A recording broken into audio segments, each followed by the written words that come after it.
Um, yeah, good evening, everybody, and welcome to Mary Washington. Thank you so much for joining CIE tonight for our presentation on study abroad. We're really looking forward to welcoming you in person to campus this fall, and we can't wait to meet you. So my name is Jill Hyman, and I am a study abroad coordinator, and tonight I'm joined by my colleague, Sarah. If you want to introduce yourself. Hi, I'm Sarah Moran. I'm also a study abroad coordinator. I primarily work with our faculty-led group programs.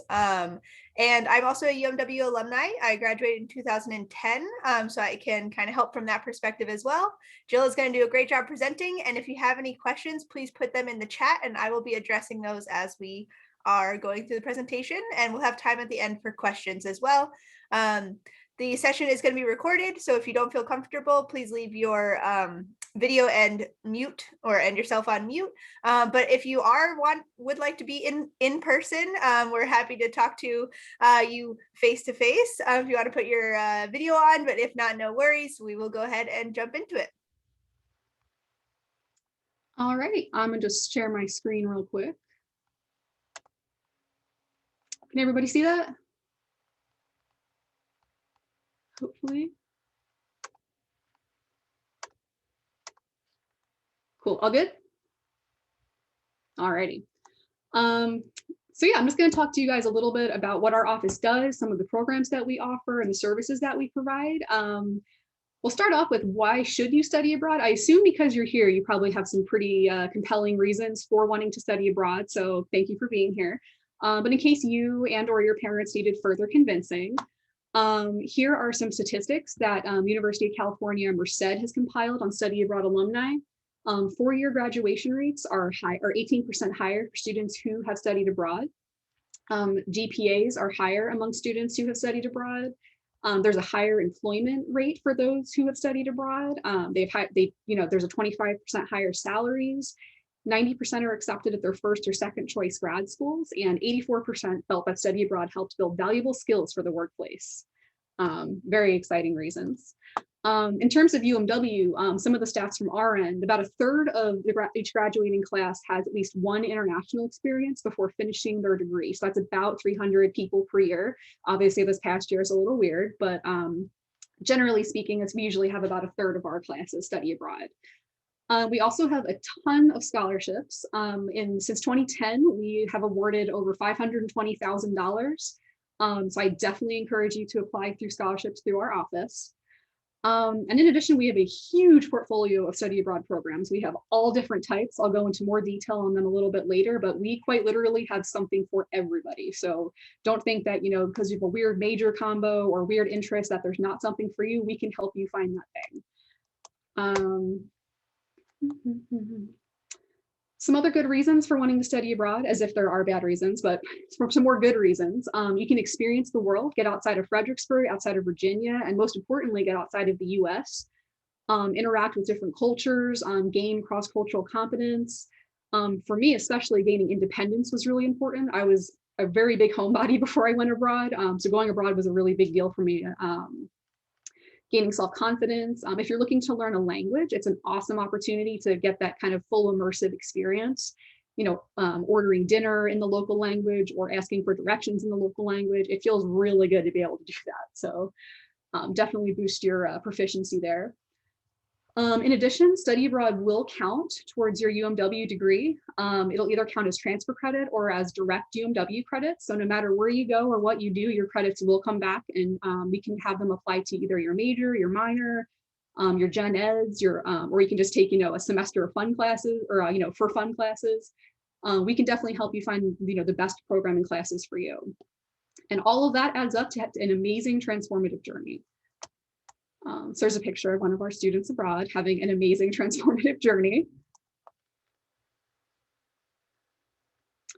So we get a lot of students coming into our office, and there's a lot of myths, I think, that surround study abroad. One of those big myths is that students think they won't graduate on time. Totally not the case. I was a double major and a minor, and I worked, and I also had an internship, and I had time to study abroad. So if I can do it, anybody can do it.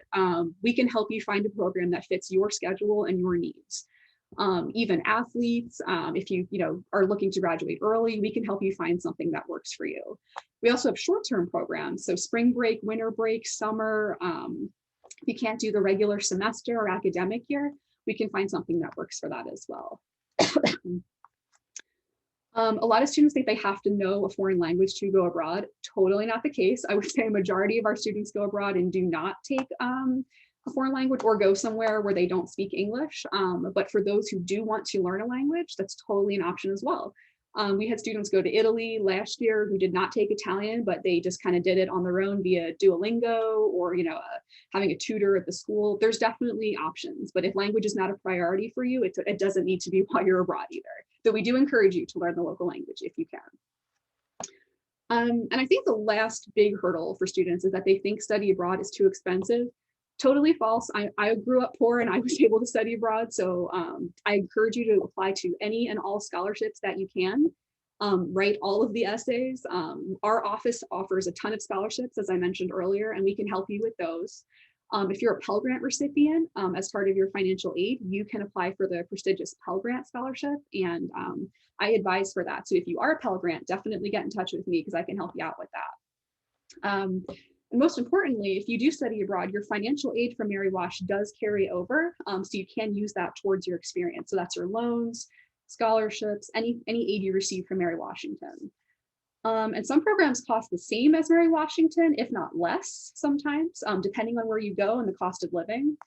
So there's definitely bargain programs out there as well if cost is a major concern, but you can definitely make it affordable if you put in the time and effort. So I highly encourage you to work with our office. In terms of eligibility, you have to have completed a minimum of 12 Mary Washington credits before you go abroad. So you can't go your first semester freshman year, I'm sorry. But you'll definitely have fun in Fredericksburg. You also need at least a 2.0 GPA to be eligible, but it's important to note that a lot of programs do have a higher GPA requirement. I think the average is probably like a 2.5 or a 2.75, but we do have some programs that are as high as a 3.0, so just be aware of that while you're thinking of programs you're interested in. In addition, you have to be in good academic standing, so that's academic, judicial, financial, no warnings, no holds, so definitely make sure all that's taken care of and squared away before you're looking to apply for abroad. If you've had a chance to go on our website, you may have noticed we have a ton of programs. We have a lot of programs. So you may feel a little bit overwhelmed. You might be like, oh my gosh, I don't even know how to begin narrowing this down. So our best advice is to clarify your academic and personal goals. So you'll want to meet with your academic advisor, eventually your major advisors, and just figure out, how to study abroad fit into my degree plan. How can I, what courses can I make fit into my major, my minor, my gen eds, general elective, how does it fit into my degree basically? And in addition to that, you'll want to think about personal goals as well. So as I mentioned earlier, some students want to learn a language. Some students go for heritage reasons. Some students, maybe their grandparents came over from Ireland and they want to go to Ireland to see what their, family background was like.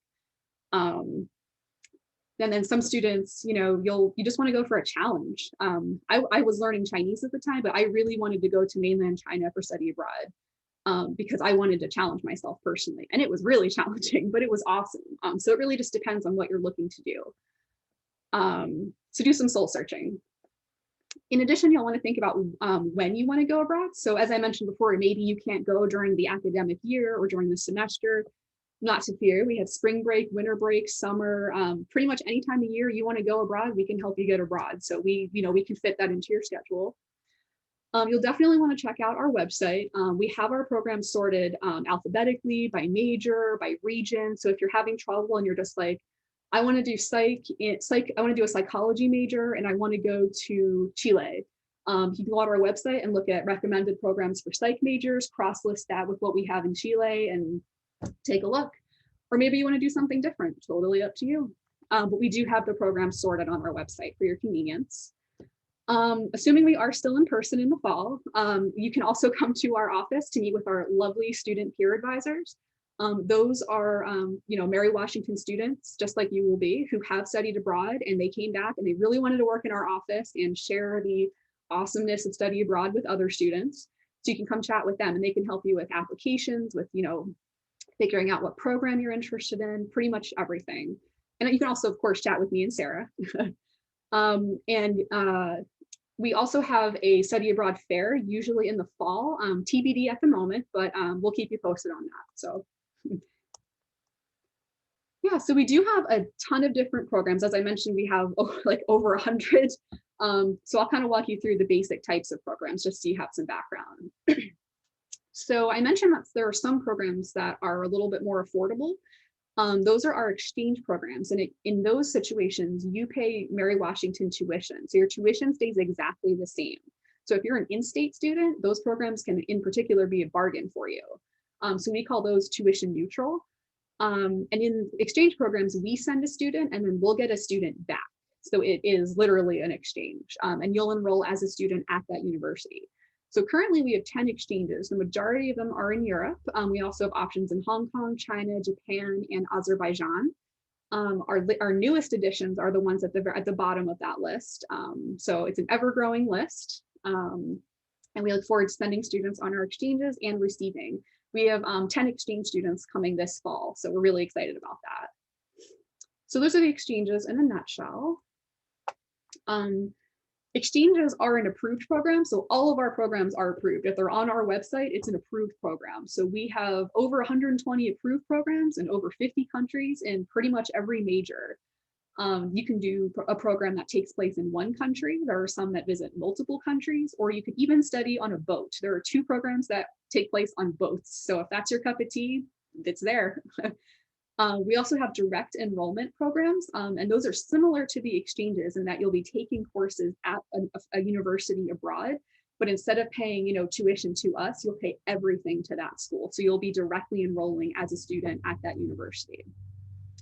One other type of program we offer is what we call provider programs. And if you go on our website, it's pretty much all of the acronym programs. So you may have seen SIT, CIEE, any of the 3 or 4 letter programs. Those are third-party providers that either they work with a campus abroad or they have their own campus abroad, and you can take courses through them. And in that case, you pay everything to them as well. And if study abroad isn't necessarily your cup of tea, or if you're looking to do stuff in addition to study abroad, you can also intern, volunteer, do research. You can pretty much do anything you want abroad, and we can help you figure out how that can come back to your degree. So we're definitely happy to help you narrow all that down. In addition, our most popular programs, and these are the programs that Sarah works with, these are our faculty-led programs. So these are the ones that take place, excuse me, they take place over spring break, winter break, or summer. A UMW faculty member, what we call a faculty director, will lead the program. They'll teach a course and then do the travel portion with you. So you'll be traveling and learning with the same group of students, which is super cool. You can earn UMW or transfer credit, and there's a ton of programs offered every year. These are some of the programs that we've offered in the past. So for winter break, these would be, between, the end of the fall semester and the beginning of the spring semester, so around December, January. We had a UMW in Australia program that looked at marketing, and also it was summer at that time, which is pretty sweet. There was a UMW in South Africa program, looked at sustainability. We also had a program in Nepal last year. They did international perspectives on leadership and service, so definitely a wide variety just in winter alone. Spring break is really popular.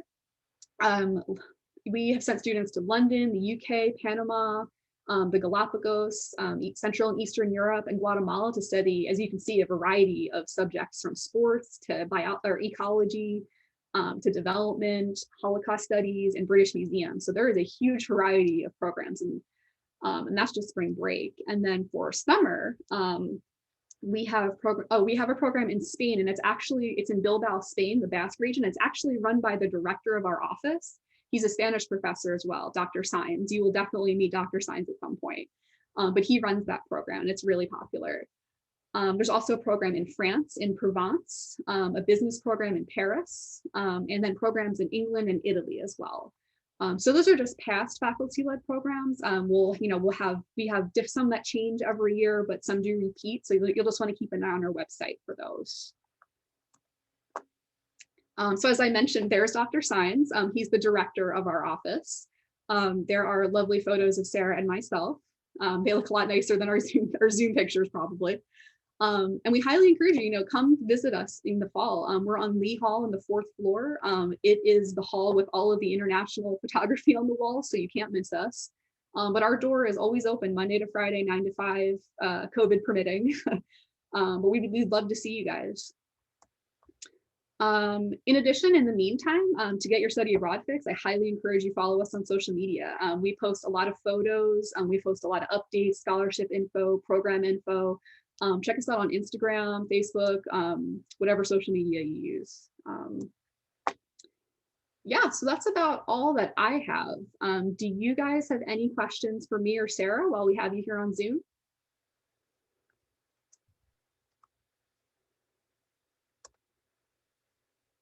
Feel free to put them in the chat as well if you'd like.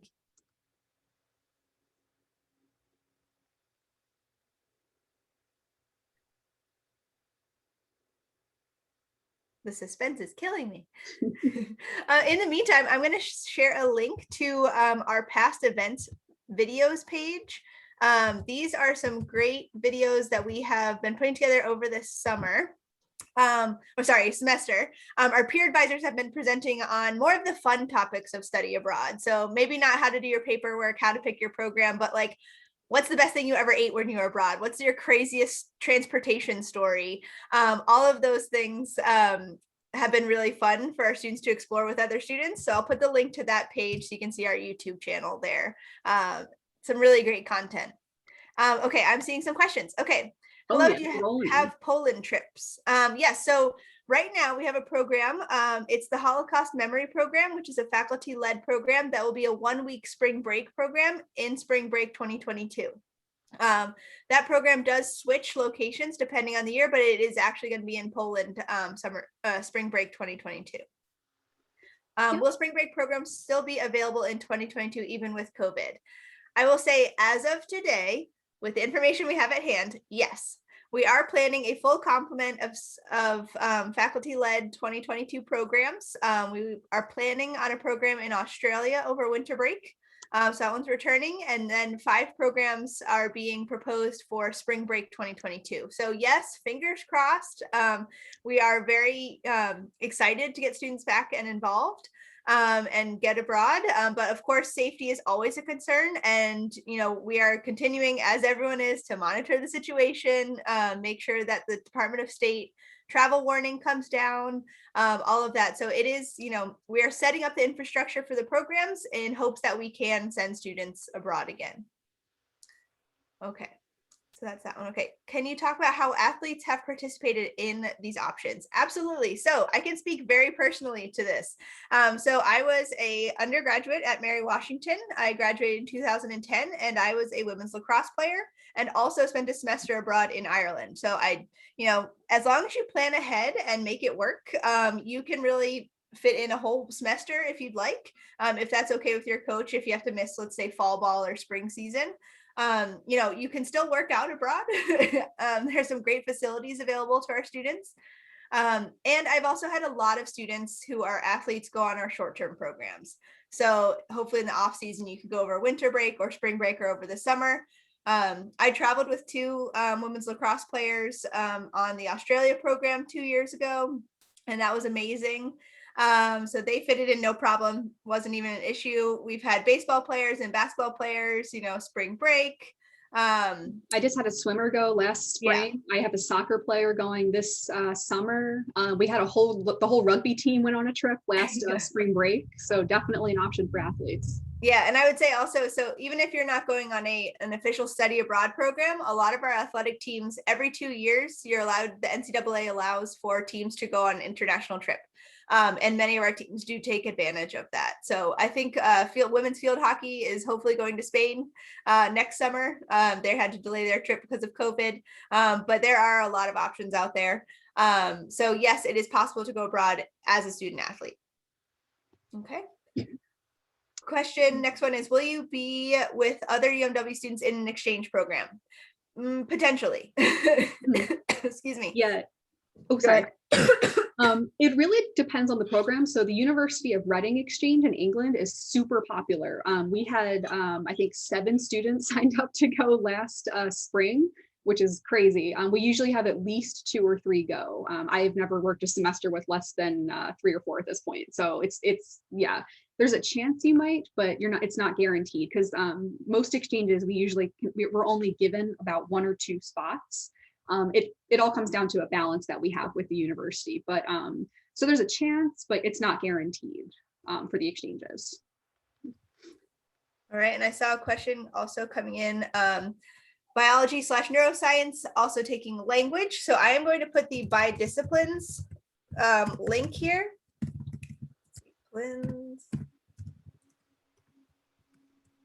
So this page that I'm sharing is the by disciplines page. It's all of our programs, not the faculty led. So all of our approved programs, all listed out by major or course of study. So biology, you can find programs that are good for biology credits. French, good for French. So there is a kind of a matrix there if you're interested in looking up that. I would say, it sounds like your student for biology and neuroscience and language, absolutely. A lot of our direct enrollment and exchange providers, they're full scale international universities. So just like we have a biology department and a language department, they would also have those departments. So that's something you want to look into for sure. Is there financial aid available for the faculty-led trips? Does it cover the entire cost or just the tuition? Great question. Financial aid is available for faculty-led programs. It does enter a bit of a chicken and egg situation. Most of our programs are due, the deposit and final balance are due well before any financial aid would get reimbursed, but students can increase their cost of attendance for the term that they're going abroad so that they have access to more aid. It may just disperse and have to be used as a reimbursement rather than a pay for, if that makes sense. Also, we have a few scholarships specifically for faculty-led students. So a lot of our scholarships are endowed, and many are for semester programs, but we are working with current donors to expand those offerings for our faculty-led students. So there's just more options for funding. And in most cases, it's more of a lump sum. It doesn't necessarily, cover tuition or program fee. It's just, this scholarship is in the amount of, let's say, $1,000. So we do award those out of our office, and we do try and keep some, especially for the faculty-leds. I will mention also with the faculty-led programs that if you take part in a faculty-led program that's either winter break or spring break, those credits get rolled into your tuition that you're already paying for the fall or the spring. So you're not paying extra tuition unless you're already overloaded on credits. But you're not having to pay extra for that study abroad course as long as it's wrapped into your full-time load. So that's something to keep in mind as well. And the program fee would cover more things like flights, food, accommodations, tickets, things like that. Okay, we have, how common is it for students to study abroad before junior year? Primarily, students will, well, let's see. It kind of depends on which program. It is very common for students to study abroad before their junior year. I would say it depends on the program selection. For example, we see a lot of seniors on our faculty-led short-term spring break programs because they're trying to squeeze it in at the end. We see a lot of sophomores and juniors on our semester programs. Summer is also a mixed bag. It depends on that student's personal trajectory, but it is quite common before junior year. Jill, do you have anything to add on that?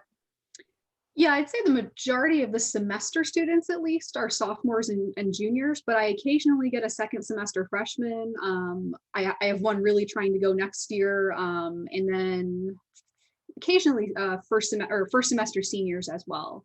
So it really just depends, but as long as you have at least 12 credits, you're eligible, you can go. And it's the really important thing is that you're planning ahead, so that you aren't stuck at the end of like, oh, I didn't make time, or I have to take this course on campus. So that's something that as you enter UMW and you're picking your courses, talk to your advisor in that first advising appointment that you're going to have over the summer. Be like, hey, I'm thinking about studying abroad.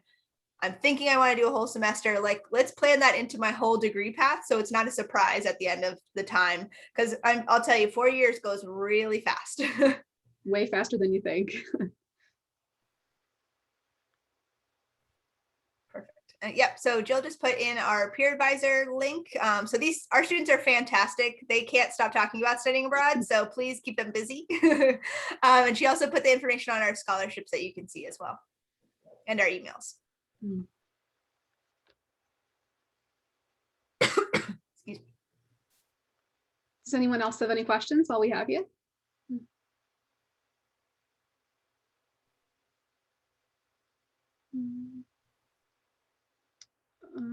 Where are people? Oh, wait, let's see.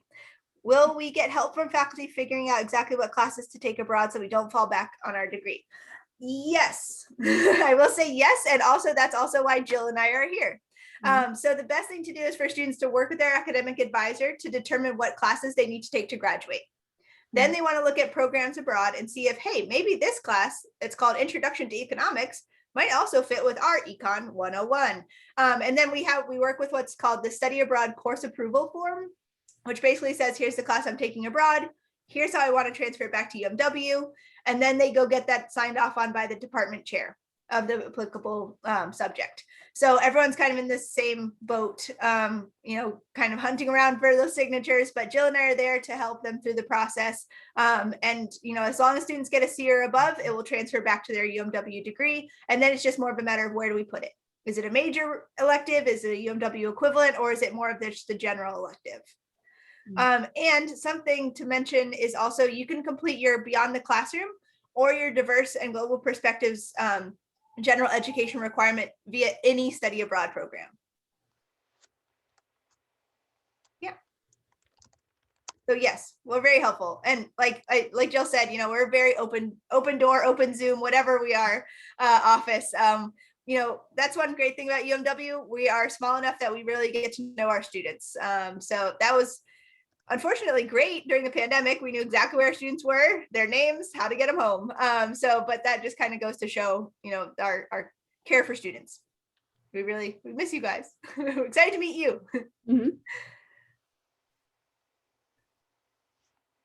Awesome.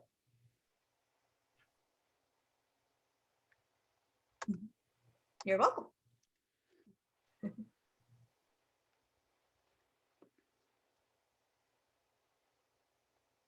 Any last minute questions? We could talk all day about study abroad, so. Pretty much. That's why we love our jobs. Mm-hmm.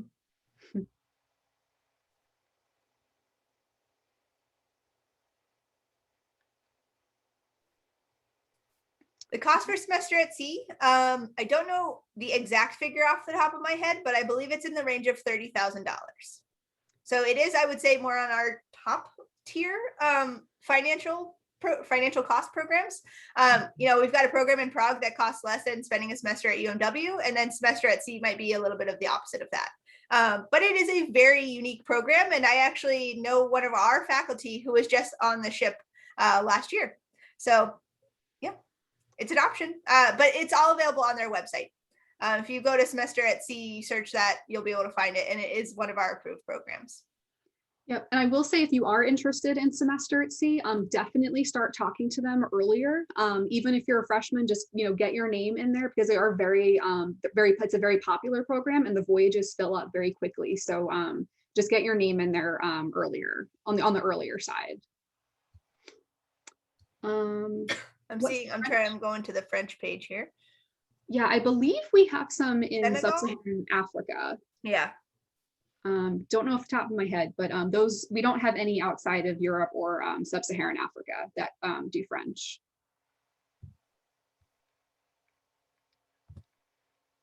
However, if there's a program that you're interested in, maybe in Montreal or something, like somewhere where they speak French that isn't on our list, we could potentially work with you for getting that.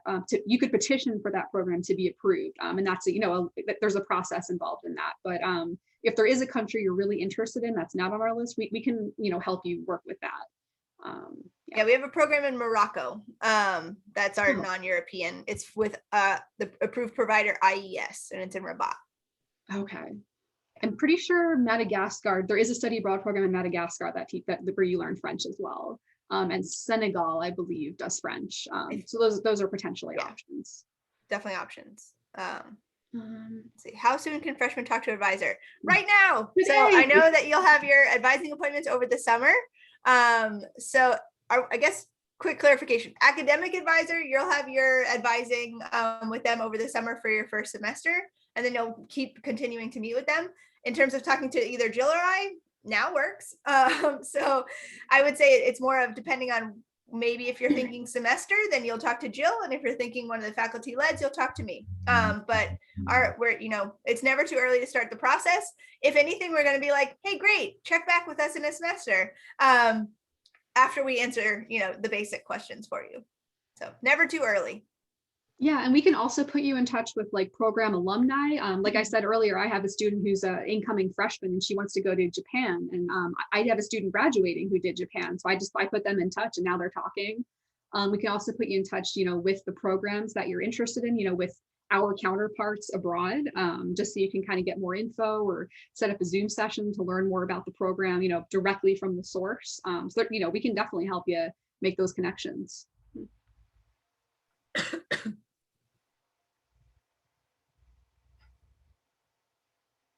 And sometimes people will study abroad more than once. So we have quite a few, maybe freshmen or sophomores who may haven't traveled before, haven't traveled on their own before, but they do a short-term faculty led program for about a week. And then they're like, whoa, I need to go back right now.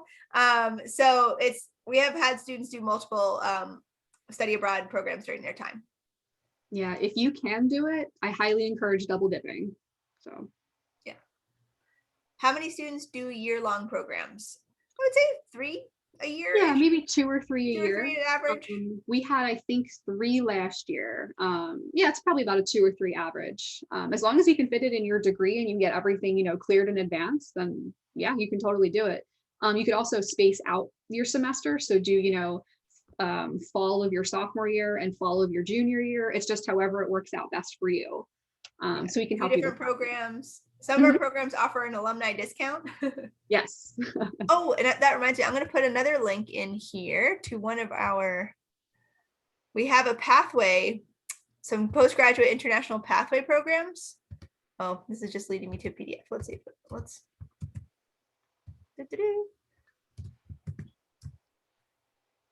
Not sure that's going to actually download for you all. No. If you go to our website and so international.umw.edu, go to education abroad and then education abroad alumni. There's a link to postgraduate international pathway programs that will give you a PDF. We have 5 different programs that we work with that offer like a 4+1. So you could do 4 years at UMW, maybe one of your semesters is a study abroad with this university, and then go back for your master's. And they save some spots for our students, and it's more of a guaranteed acceptance type idea. So you can see those options on that sheet. Potential. So if you're thinking that far ahead, get your master's abroad. And we're actually seeing that become more popular. Some of our students are returning abroad to get their master's after they graduate UMW. Yeah, we've got at least 10, I would say, currently abroad that we know of getting their master's. Or teaching English. Yeah, a lot of students go to, Korea, Japan, various countries teaching English. So once you get that abroad bug.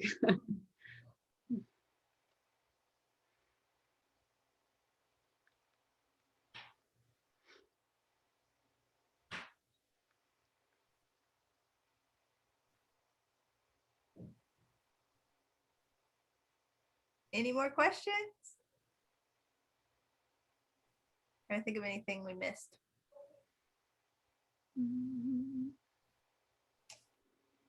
I think we got it all. Mm-hmm.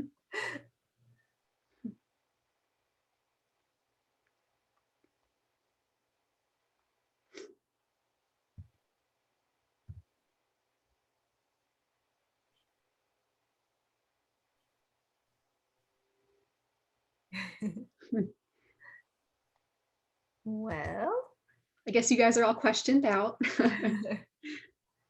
Cool. Feel free to drop if you need to. Have a, go get yourself some dinner before your next session. I know there's another round, I believe at 6 to 7. Again, if you want to hang around, we'll be here if you need us. But hope you have a wonderful night, and we can't wait to welcome you to campus this fall. Have a great summer, enjoy it, and we'll see you soon. Yay. Looking forward to meeting you.